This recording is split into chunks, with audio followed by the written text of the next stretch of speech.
Hey everyone, welcome back to Dungeon Brew. We are going to be getting pretty close to wrapping up our Masters series, and today we're talking about the Spy Master. Stay tuned. Welcome to Dungeon Brew. Hey everyone, we are talking about Spy Masters today and the jobs that they handle. In particular, that it's going to be impersonation, blackmail, and forging. I think that in some of our earlier videos in the series, we may have talked about some different jobs that they're in charge of, but as we've continued to develop the Masters and some of the jobs that they handle, I think that we've refined that a little bit to get closer to what we feel like is an accurate representation of the types of jobs that the Spy Master and in our next video, the Taskmaster, are going to handle.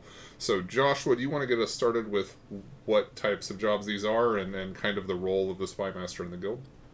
Yeah, when I think about the Spy Master, I try to look at this in terms of context of stature within the organization, because we always look at Thieves Guilds and you think of your rogues, you think of your assassins, and you think of your spies, and oftentimes that's how we see many tabletop role-playing games classify them.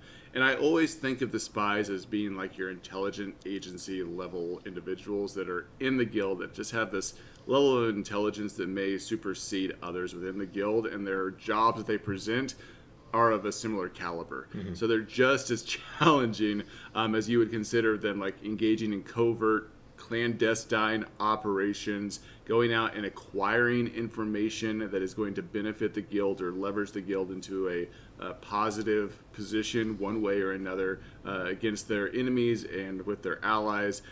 It's just going to take a lot of work from this particular individual to construct those. And as a guild master, you don't need, or as a guild master, as a GM, you don't necessarily need to be all that clever to do it. It's just recognizing that this is a position from which the Spy Master is coming from. It's very intelligence based, and I think the key to it is that it is seeking information in all the jobs that you mentioned.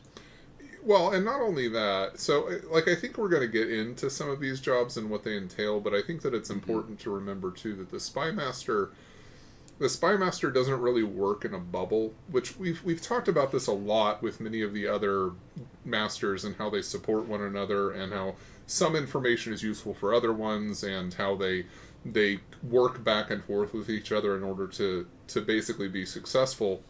And I think more than almost any other one, the Spy Master falls into that role, because the Spy Master is the eyes and ears of the guild, and any information that is relevant to the guild gets passed along the correct channels. So they have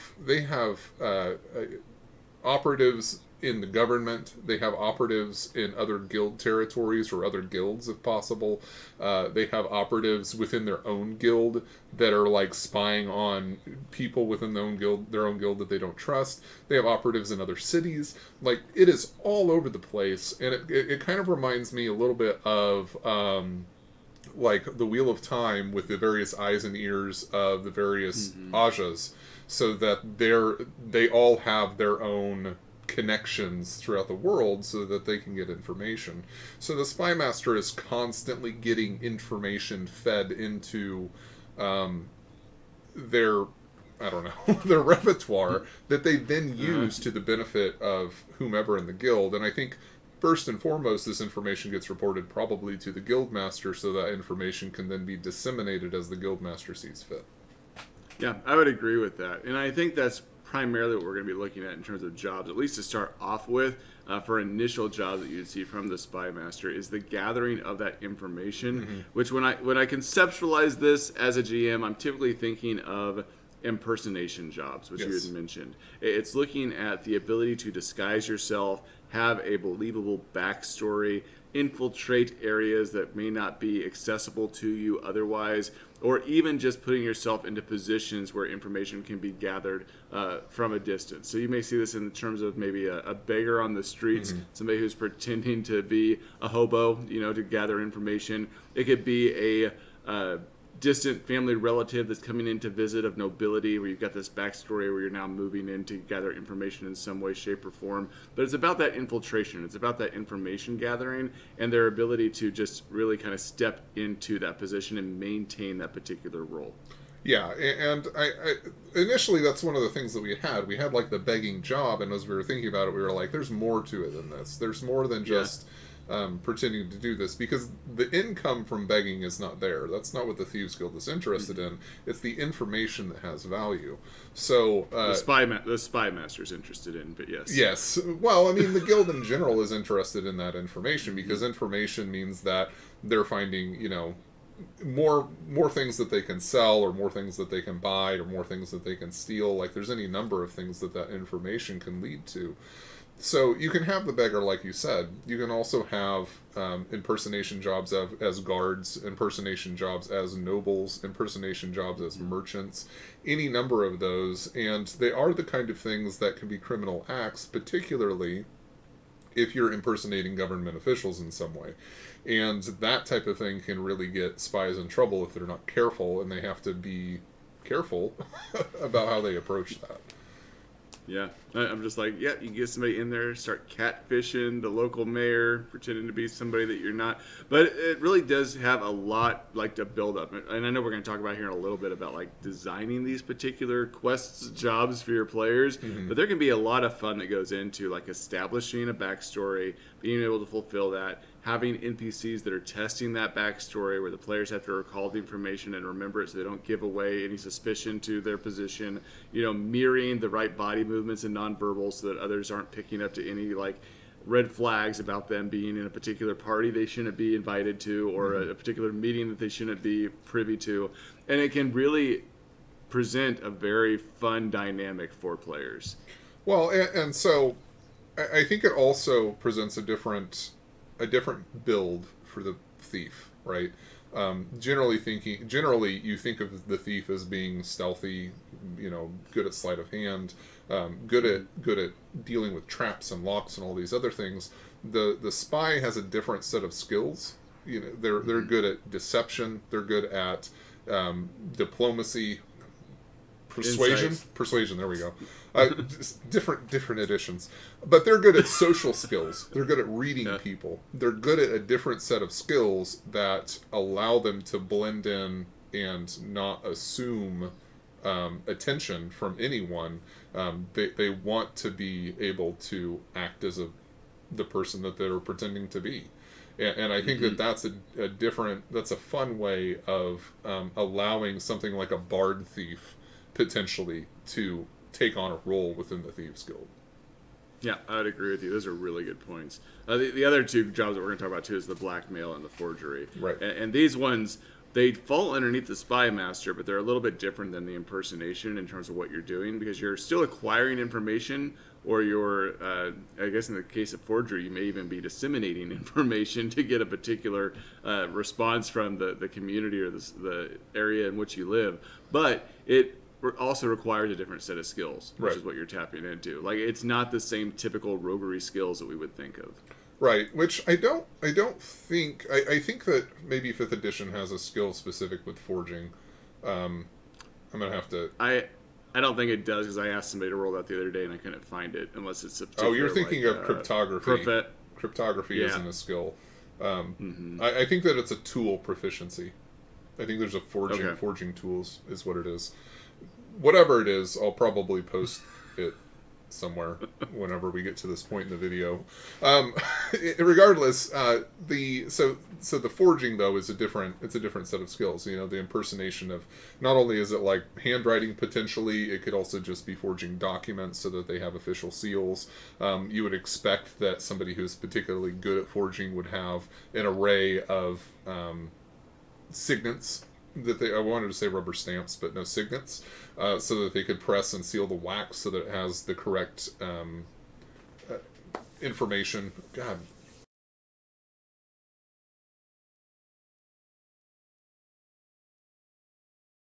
Sigil, seal, emblem, coat of arms, whatever it's called, but they would have a variety of signet rings with that on there that are appropriate for masquerading and using that as in a forgery aspect. But it's the acquisition of that over time. So somebody who's a brand new to forging is not going to have access to all of that.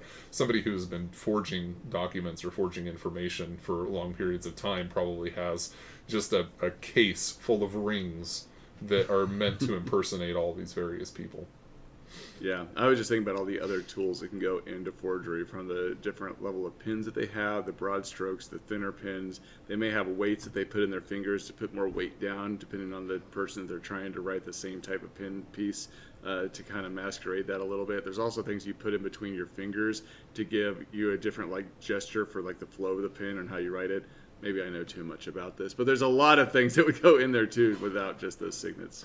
Yeah, and I think that kind of thing is, which would be part of that Forgery tools kit, right? Having some of those pieces where you have different types of writing instruments, different little things that you're doing in order to make sure that your writing appears different than it normally is. And that's kind of the piece that I'm getting at too. And when we think about the Spy Master, and this is true in a lot of the other masters that we were looking at, but I just think that the course of gameplay is different with the Spy Master in terms of things are slowed down a little bit. It's really it doesn't have to be meticulous, but it's a process of like getting all your ducks in a row and making sure that you're looking at the fine details, which brings the level of this type of gameplay in the quest that you're setting up. I think just that much more intense for the players, that it makes it feel like you're actually playing in a spy campaign. Yeah, and I think at this point, which we haven't gotten to blackmail jobs, but I think at this point, when you're thinking about spy jobs, you really have to realize that these are not, kind of in the same way as like the Master Thief that we talked about, these are not really combat roles. These are not combat-oriented quests. You might have a little bit of that. Like, you can definitely add in some conflict or some tension by having someone impersonate or do something like that where, they're discovered and they have to dispatch someone so that they're not revealed, that type of stuff. You can get that in there. But the forging job, this is acquisition of materials, this is social, this is impersonation, this is trying to bluff your way past guards or whoever if there's something wrong with the documents that you didn't quite do right. But it's a lot of exploration and social style encounters and not a whole lot of combat encounters. And I think that's important to realize, which I think is part of what you're talking about when you're talking about slowing it down. This is not usually very fast-paced, and most of the tension comes from the social interactions rather than any kind of physical confrontation. Yeah, and that's kind of what I was thinking too, is that if you are having a spy master assign particular tasks to the players that are coming into the game, he's asking for this to be done covertly. Right. He doesn't want there to be a body. He's not looking for violence. These are usually tasks and jobs you're trying to accomplish without leaving any traces behind of you being there, and a body kind of mucks things up a little bit. Right. So moving on a little bit to blackmail, this is really not a whole lot different than extortion, with the exception that you're removing the physicality from it. It's about information and using that information to either get someone to do something you want them to do or give you something you want them to give you. I don't really think that there's any other those are the two primary objectives, I would say, for a blackmail style job, which again is social.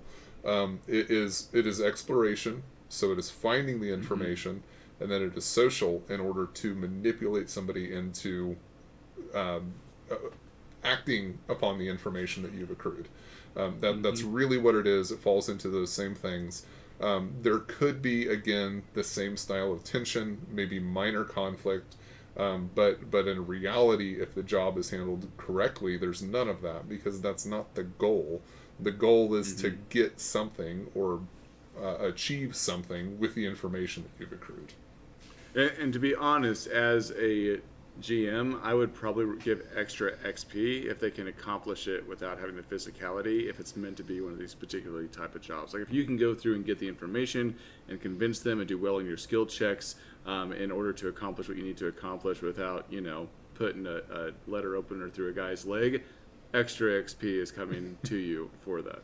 Yeah, well, and I think that this is one of those things where it might be specific to the quest as well. It might be a situation where you go, listen, you have blackmail information. This guy's not going to take it well. You're going to have to get physical with him. Like, you're going to have to prove that you mean business, or they're not going to respond in the way that you want them to, which I think again is part of the spying process. It's accruing information about the target, about what it is that you're wanting them to do, about the information and how it's important to them. So I think that there are several stages in that process, and so you could end up in a situation where physicality is necessary, but you could also end up in a situation where it's like, if you get physical with them, it actually will make things harder on you, because they'll respond in a different way. And this just has to do with like the mentality of the subject that you're interested in, which again is the insight checks. It's the social interactions. It's all of those things that fall into that wheelhouse for the spy master that doesn't always necessarily follow for many of the other types of jobs that you handle within a Thieves Guild. So there's only one other thing that I want to make sure that we mention about the spy master. We talked about how they're in charge of acquiring information and reporting that information up the chain. They're also oftentimes in charge of protecting information. And so this is probably one of the most secluded masters of the group in regards to, like, it's a need to know basis for what they have and who they share that with. And they only bring other masters in and tell them what they need to know in order to accomplish particular things. But most of the information that they have is reserved to them and probably the guild master, or maybe an undermaster or something, or a lieutenant. They don't just go around blabbing this information. They are the protectors of this information. They covet it. Which I will say that the other person they probably work with most closely would be the Master Warder, in regard to counter spying and protecting information within the guild.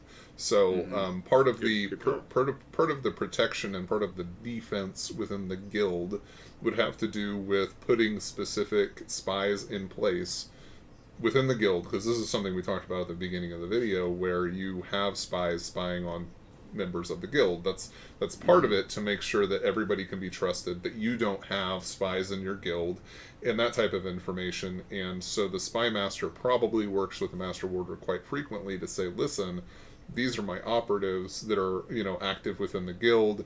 So if you see them doing this or doing that or doing whatever, they're there for a reason, in order to try and make sure that things remain safe. Obviously, if the Master Warder is in some way suspect, there would probably be addendums to that list that the Master Warder is not aware of. But I think that kind of speaks to your point too, where the spy master is in charge of so much information, and so there's so much that they shoulder in terms of keeping the guild protected and safe, and the information only within certain circles as it's appropriate, that it really is a very lonely job in comparison to many of the others. Yeah, I would agree. I don't know, anything else that you have on the spy master? I think that's all I would consider. No, I think I'm good. I think that it is definitely one of those masters that has a lot of appeal, and I think that it's one of those masters that you can have a lot of fun with if you're interested in a very social or exploratory style of play that allows for political style campaigns and that type of thing. I think that you can have a lot of fun in that regard if you wanted to get into the spy agency type thing. There's always room for the physical tension and that type of thing, but the focus is so much more heavily into the other two pillars of play that I think that it's a very interesting option, honestly, when it comes to running a different style of D&D. Yeah, I would absolutely agree. I could probably build on that more, but I know that we're reaching our timepiece here. But yeah, I think the only thing I will say is, because of what you're saying, that means that it also requires quite a bit of back work on the GM's part to develop all those intricate webs to make that type of gameplay possible. Yes. All right, thank you guys so much for hanging out with us here again on Dungeon Brew. Make sure you hit the subscribe button, hit that little bell, and we will see you all next time. Dungeon